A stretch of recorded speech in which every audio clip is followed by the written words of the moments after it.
What's going on, guys? I hope everybody's having a good long weekend so far. In the last video, we added coins to our zombies. In this video, we're going to add the user interface that kind of goes along with that. So when you pick up the coins now, it goes into the coin slot in the user interface. All right, so here we are on the pixel art website that I used to draw these icons. This is completely free. There is an annoying ad that pops up, but we'll get to that in a second. So when you get to the website, you need to choose a size for your drawing. Make sure you pick an odd number because when you use the circle tool, if you haven't picked an odd number, it won't go to the actual edges of the drawing. And if it doesn't go to the exact edges of the drawing, they'll look weird when you put it into the game, like it'll be off-centered. And then you'll have to move the icon over in your game to make it align. So just pick the lower this number is, the easier it is to make the artwork. I'm a terrible artist. Like I draw like a 5-year-old. So just pick whatever works for you. If you're better at art, a higher number just means that you'll probably spend longer doing it. The lower the number, the easier it is to just like, if you suck at drawing, I'll show you in a second. If you suck at drawing, this is perfect. So you just hit new drawing and then we'll just click the circle tool here on the left. Make sure you've selected black. And then we'll just drag from the top left corner to the bottom right corner. And then if you pick yellow, you can fill this in with yellow. This is going to be our coin. I'm just doing the coin as an example. You'll have to do the other ones yourself. So then we'll choose the circle tool again. Pick like a darker yellow using the color tab on the right. And then you could just do one corner-wise from the thing and fill that in. And then you could use the pencil tool to fill in any little holes that it made. So we're just making like a little bit of a gradient here. So then we'll pick a lighter yellow and we'll do the same thing again like this. And the same kind of deal where you could just take the pencil and fill in the gaps. And then I like to use this paintbrush tool to draw like the C on it. I've changed the brush size to 3 and remember that from the last time. Change it to black and you could just draw a C. It doesn't have to be perfect. So like actually having it hand drawn makes it look better in the game itself. Yeah, you just do like a C until you get like the shape that you want. Anyway, so then when you're done making the drawing, so this is my coin, but I would also recommend making like a key and a bomb, because we're going to have both of those things in our game and they're going to be pick upable at some point as well. So you could just press this download button at the top, download it as a PNG file. And that's what I actually used as my icons for these 3 things. Yeah. Okay, so back in the game, you have to drag all the pictures that you made into your game. Let me see if I could just find them. Those are the map icons. UI pictures. Oh, here we go. Okay, and I made a folder for keys because I made so many keys. I didn't like the way that any of them really looked. I'll probably go back and make up more keys at some point as well. So I dragged all of my pictures for all of my stuff. Like I dragged a bunch of them in here because when you bring it into Unity, it can look different than it actually does in the thing. So then over time, I found out which one I liked the best. And then I think I ended up using this one with like the white outline. I ended up putting a white outline around the edge of the circle at the very end. So like when you're done this, if you take this tool, you can select this whole thing and you can actually shrink it down so that it's not taking up the whole thing. Like you can resize it. And then afterwards, you could go to the circle and go to white and just drag a circle around it for this one. And then for your other ones, you're going to have to take the draw tool. Yeah, for the other 2, you'll have to take the draw tool and just draw a white circle around it. So that way there's like an outline in the thing. It really adds a lot to it. Like in having it on the left side of the screen, because you can see that my background is black. The bomb really blends in with the background, and having the white outline and lets you see that it's a bomb. It's a lot more clearer. So we're just going to do this from scratch as if we hadn't added this already. So if you right click on the left here, you can click UI and then you can choose a canvas. And then the first thing we're going to do is in the canvas on the right side, instead of having constant pixel size, we're going to click scale with screen size. For the reference resolution, just choose 1920 by 1080. This is the size that most gamers use. After you're done that, we can click this 2D button at the top. So make sure you're in the scene view, click the 2D button. And then if you double click on this canvas, you'll be able to see it. So this is what's going to display on your screen over top of everything while you're playing. So you can see that I have my canvas already here and it's got like this stuff already. We're just going to right click this, click UI, and we're going to add a panel and we'll call this the tutorial panel. And what we're going to do is if you click on this stretch thing on the left here of like the settings, in the we're going to pin this to the bottom left corner. Now, in my case, for these ones, I pinned it to the top right. So if you hold Control and Shift, you can double click this bottom left, and then you'll see that it says bottom left here.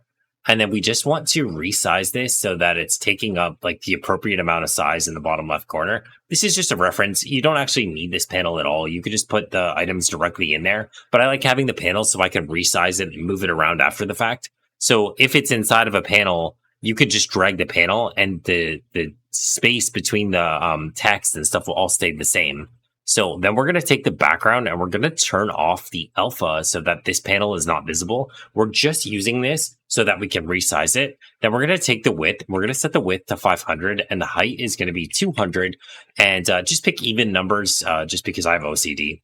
And then if you right click on this, you can add empty, and we'll call this coin empty or coin whatever. You can name it whatever. Okay, and actually inside of the coin empty, what we want to do is in the top left here, we have to change this again. We want this to be the top left of this, okay? So the entire panel is going to be in the bottom left, but this coin empty is inside of that panel, and we want this to be in the top left. So after we're done that, we're going to change the position X and Y to 0, which will move it to the top left corner. And then you could add the image component right to this if you wanted to, but we're actually going to make it a sub object because this is just kind of to manage. We're going to have text there as well for the number of coins. So if we go to UI, we can choose panel, and we'll call this coin picture. And you could actually leave this as stretch if you want, because it's going to be exactly where the coin is. And this will stretch to take up the full size of the parent object. So you don't need to change this to the top left. You could just leave it as stretch. And then what we want to do is we want to drag our picture into this background slot. If you brought this picture in from the other software, you have to change it to a sprite before you do this or else it won't work. So in this dropdown, it starts as default, change it to a sprite, and then hit apply at the bottom. After you've done that, you should be able to drag it in and then just change the alpha of this image so that it's 100%, so that it is fully visible. And then we're just going to change the height and the width to be, so right now the coin empty is 100.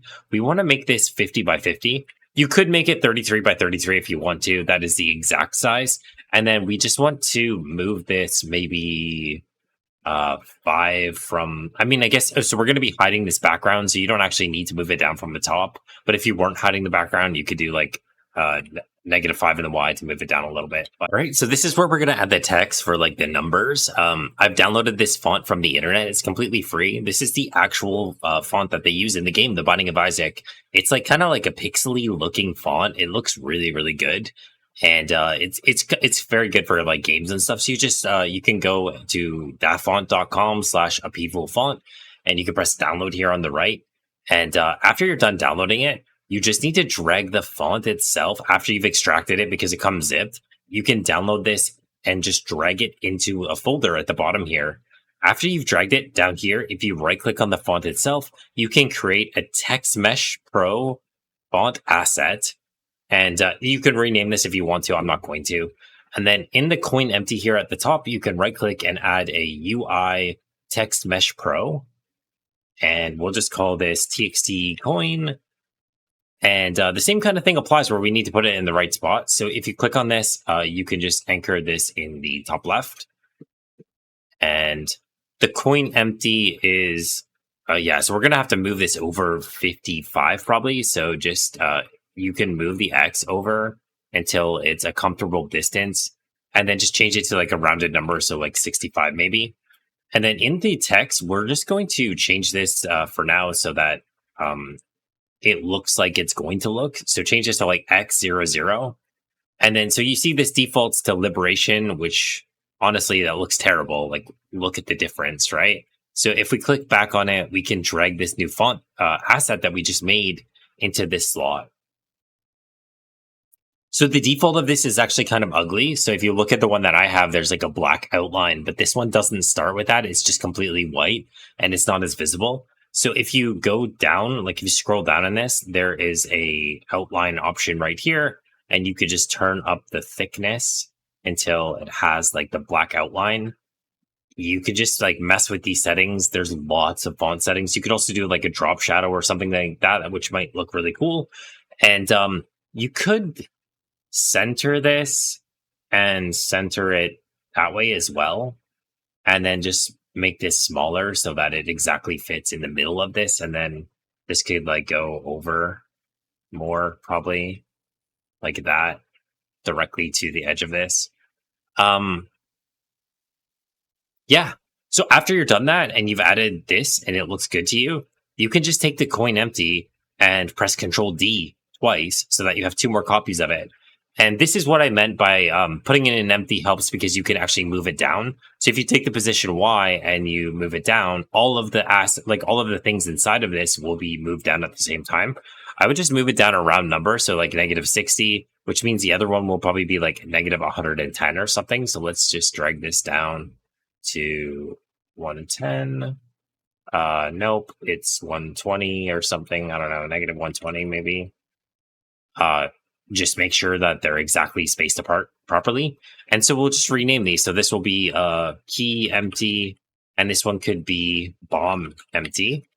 And then you could drag the pictures into that. So I think this is my final key, but I don't know. Let's see.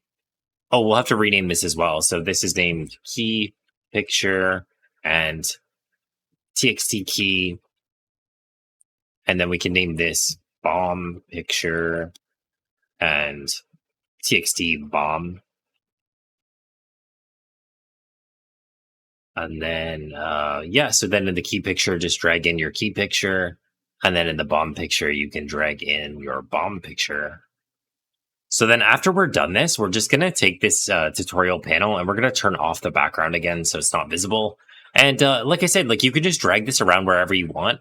You should have it anchored to the closest corner that you're using. So like for me in this tutorial, I'm just putting it in the bottom left corner. But in your case, you'll probably anchor this to the top left. Remember, when you're changing this, you have to hold Control and Shift when you when you change the thing to make the actual anchor work. If you don't, it does something else. I've never not done that, so I don't know what it does. But so this is all I did really to make this. And then I'm going to go through how I did the coding for registering when you pick up a coin now. All right, so if you've been following this series, you should know that we are using a static class to manage the settings for our player. So a static class is it's a bunch of global variables that you can use anywhere in your code. So like if, let's say I'm in the spell script and I want to access the player's keys for some reason, maybe I do a spell that gives me keys, right? I can set the player's keys to be a number, or I can +=1 or something. And give him more keys or whatever, right? So this is just a class that we can use for global variables that we can use anywhere in our entire project. So inside of this class, I've added 6 new variables. So 3 of them are going to be the coins, the keys, and the bombs. I had to use a Z here for bombs because I already have a list of bombs, a linked list of bombs that we did in a previous video for actually managing throwing the bombs and stuff. So I've put a Z here, that's why. And then I have 3 text fields for the text itself. So when we pick up a bomb, we can edit the text. And then inside of the initialize player script, this script is attached to my actual player. So when the game starts, all of these variables are filled up. So I've added 3 fields for the text fields. And then at the top here, player, text coins, text keys, and text bombs are set to these variables. So then inside of here in the main, if you click on my stick wizard, there's the script initialize player. And then on the right here, we've dragged these 3 things in. So we dragged in txt key, for example, will go in txt keys. I'm not going to do that because I have the one that I actually have there. But txt coin would go in txt coin, etc. And txt bomb will go into txt bomb. And then in the player movement script, when I actually walk into a coin, right now I'm only checking this by the name of it. But I'll also, in my final version, I'll be checking on something more robust. Like it could be the tagging, or it could be a drop tagging, something along those lines. It won't just be coin, because the coin could be like in a lot of things in the game and you might forget. So this is not actually the best way to do this, but so I also created a list inside of my static class to manage which coins that I've already picked up. So I have a list of integers called already picked up coins. And so when you walk into the coin, it's going to add the instance ID of the coin to the already picked up coins. If you don't do this, you'll end up picking up the same coin multiple times. It takes longer to destroy the object than it does to register collider hit. So you can add the coin to the list of already picked up coins. That way you don't pick up the same coin multiple times. You don't need to put a delay or something like that. That's how I used to do it, but this way works better. And then we add 1 to our coins, and then we change the text coins text to be the number of coins that the player has. And then if the coins is less than 10, we just inject the X0 in front of it, because when we're playing, we want, if we only have one coin, we want it to say X01. But if we have over 9 coins, then it should just be the number that it is. I hope that makes sense. And then we play the noise for picking up the coins, which hopefully you'll find a better noise. I just found one off of, I think Pixabay.com or something like that. And then we play the visual effect for picking up the coin, and we destroy that visual effect and the coin itself after this is done. All right, so that's it for pretty much the tutorial. I'm just going to delete this canvas that we created. We're not going to need that because I already made the canvas to the top left here. One other thing to consider is that I've added a space between the left side of the screen and the hearts. So let me just show you. So when I start the game, I'll just start the game so you can see it. So when I start the game, you can see that there's a gap here now, and I've put the hearts further to the right. That's because this slot is going to be for the active item. So in the game, The Binding of Isaac, if you press the space bar or whatever your button is, there's an active item that's available in the top left. We're going to be doing that as well at a certain point. I haven't done it yet, but there is a panel here that is going to be used for the active item. So I've just added a space here so the hearts are a little bit further on the right. And then these exactly align with the bottom of this panel. But yeah, that's going to be it for the day. I hope you guys enjoyed the video. If you did, make sure you like the video and subscribe to the channel. It really means a lot to me. If you guys like the video and subscribe, it helps me accumulate more viewers. But if you have anything that you want to see or you want to learn, you can definitely leave a comment below as well. I always get back to all of my comments. So yeah, I hope you guys enjoy the rest of your weekend, and I'll see you guys in the next one.